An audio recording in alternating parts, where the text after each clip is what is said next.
Very good. I appreciate you meeting with me, talking with me today. It's a pleasure to be here. Great.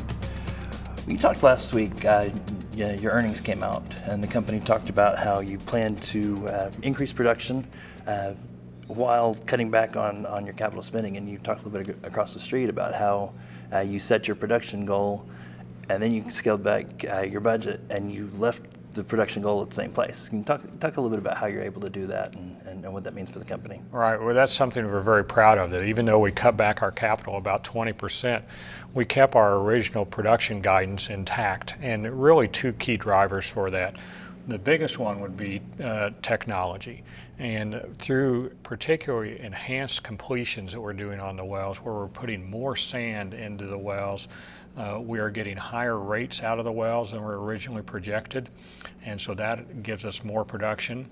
The second key area is that we are focusing on development drilling this year. So instead of stepping out and trying out new areas to drill, in this current price environment, we are focused on developing just the best parts of all our fields. The price environment. You sit across the street, that's the elephant in the room. That's what people are all wanting to know about.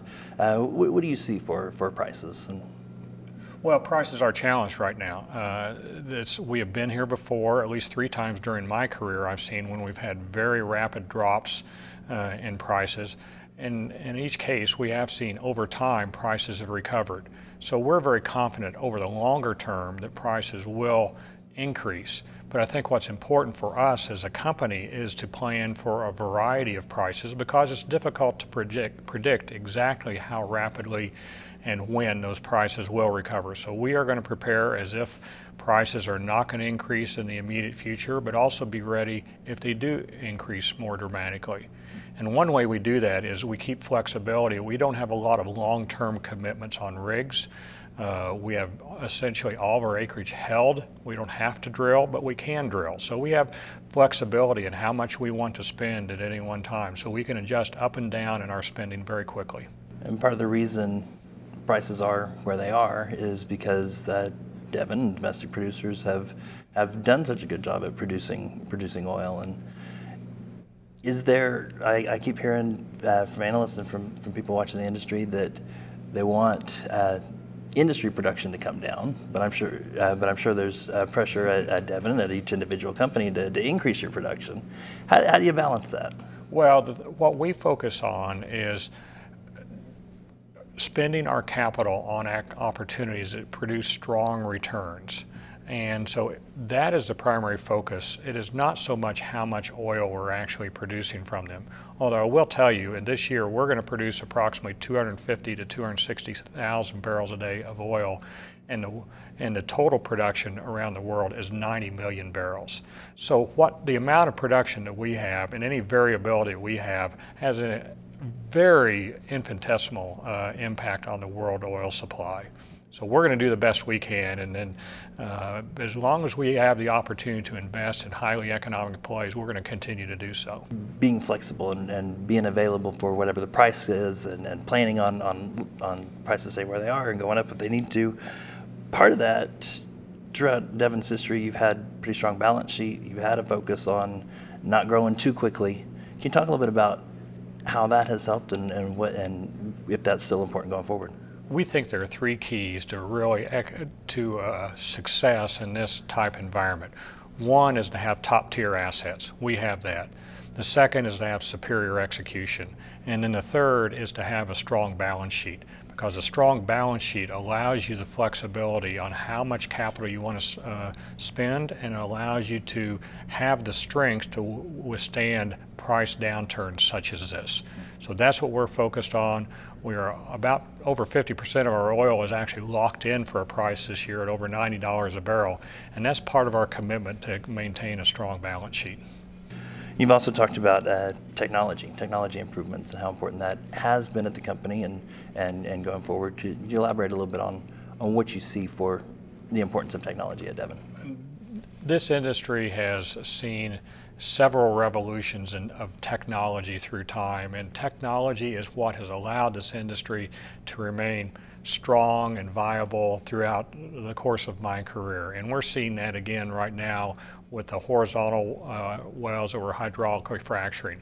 We are improving the technology on how we're completing these wells, particularly, and how we're drilling these wells. We're improving that all the time. So that is driving down costs and increasing revenue, because we are, through these enhanced completions we're doing, actually getting much higher rates out of these compared to what we were getting just 2 or 3 years ago.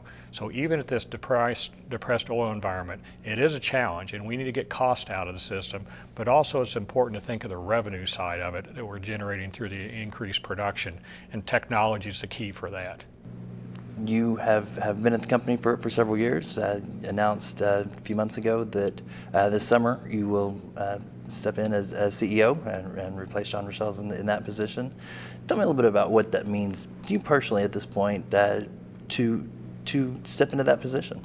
Well, Larry Nichols and John Richels have created a tremendous legacy at Devon, and I'm honored to step in and to continue that legacy. They have created a very strong company with Devon, a company that's well respected in the community, that's respected by the shareholders, that has a positive relationship with our vendors, and our employees love working there. And so I look at this as just an opportunity to build on the legacy that both Larry and particularly John have already created at Devon.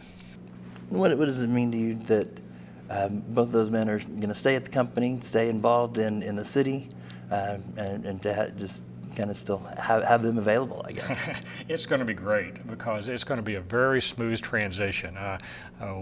We all have tremendous respect for each other, and I think it's a true advantage that I'm going to have the ability to draw on both Larry and John at the right times to help and making important decisions and how to guide the company forward in the future. So I see that as a strength that Devon has that frankly a lot of other companies wish they had.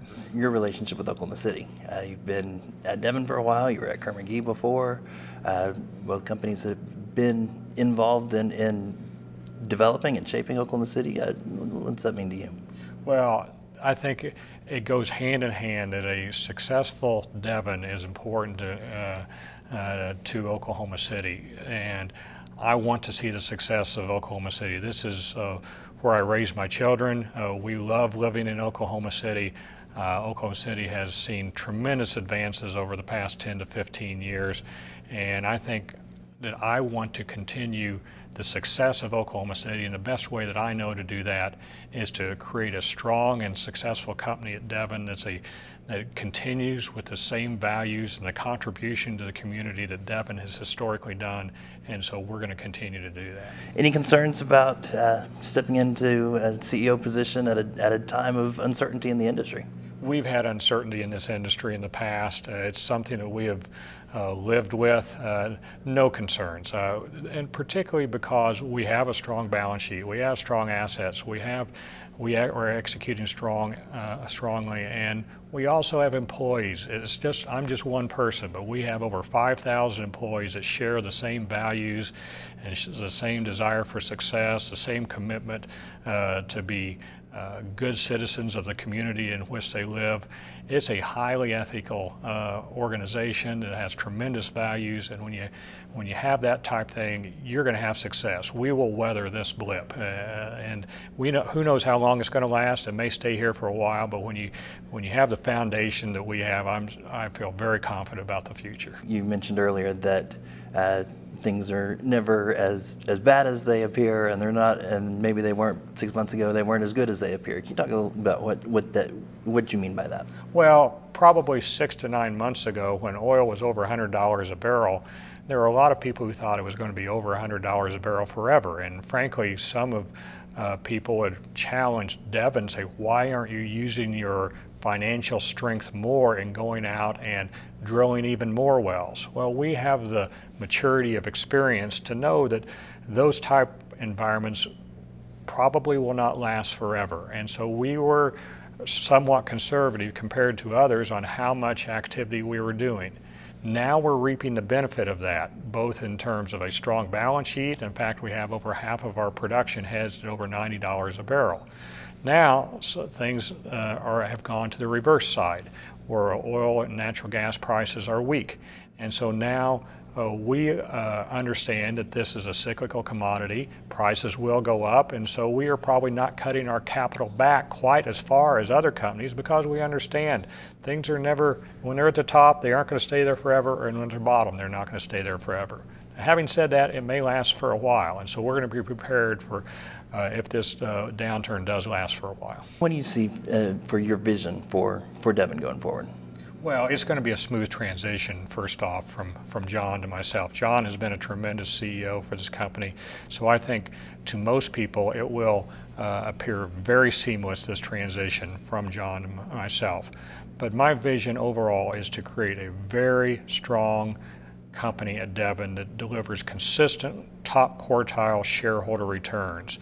And if we do that, that will allow us to be a strong member of the Oklahoma City community.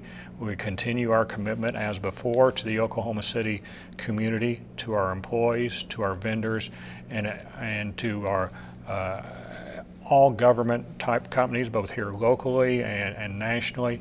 So you'll see a consistency throughout the transition time from John to myself, with a strong focus on creating strong shareholder value.